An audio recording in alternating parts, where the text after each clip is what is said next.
I'm going to show you a clip of a 1948 Tucker, which is a tremendously famous car. I think there's 48 Tuckers left in existence.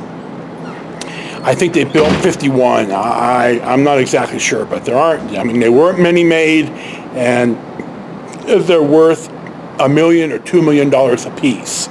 Anyway, I've seen one on the road. I remember this. It was 1970, and we were coming back from my aunt and uncle's house on a Sunday night.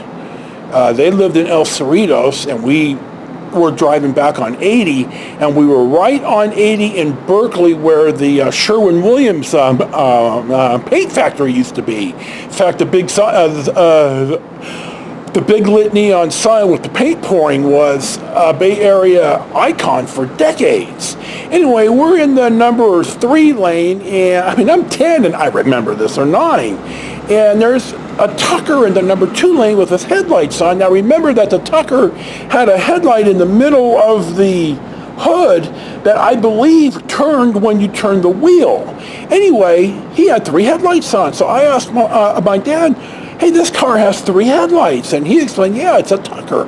So I have seen a Tucker when I was 9 years old, 50 years ago. Anyway, I'm going to show you the clip about the Tucker, and then I'm going to talk about my experience with a Tucker in person, so as an adult. So hold on just a sec.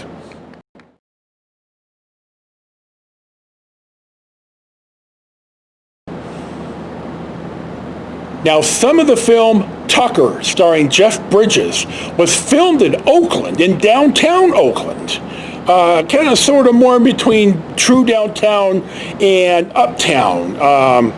And the movie studio had tarps or stuff to throw over the store names. Anyway, they had an 8, 10, however many Tuckers, real Tuckers, on site to film. Now, I was working at the alarm company, and I've never mentioned this in print, but it's Bay Alarm. And I was in training still on the night shift with C and A. Well, I'm going to name them, Clint and Alan.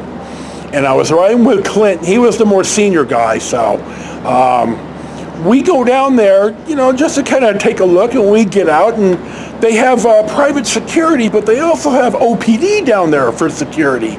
Now, a lot of these night shift guys, not the guys who work the residential beats, but the guys who work the commercial beats, they all knew us. They didn't know us personally. We didn't go hang out with them or nothing. No. But when we were at the call, if they approached us to talk, of course. So we show up, and the security guard walks out and says, no, you're not allowed here. And then we're saying, hey, we have an alarm here. We need to see this. And then one of the Oakland cops wandered over and said, yeah, we know these guys. Don't worry about them. So we got to get into the movie set, or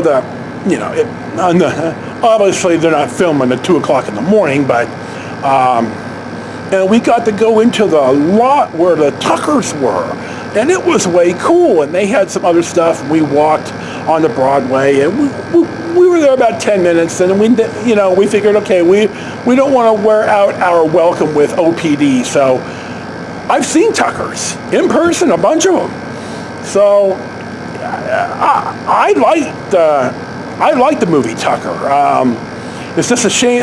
Disc brakes and padded dashboard and fuel injection. They were really advanced cars, but as we learned in the 50s with Hudson and Nash, and eventually Packard, and then Studebaker in the 60s, and then AMC in the 70s, if you don't respond to changing marketplace conditions, you die. So it's hard to make a living in the American car market. Brooklyn and DeLorean tried it too, and they flamed. So anyway, that's my Tucker car story for today. Thanks again for watching Storytime with Joe.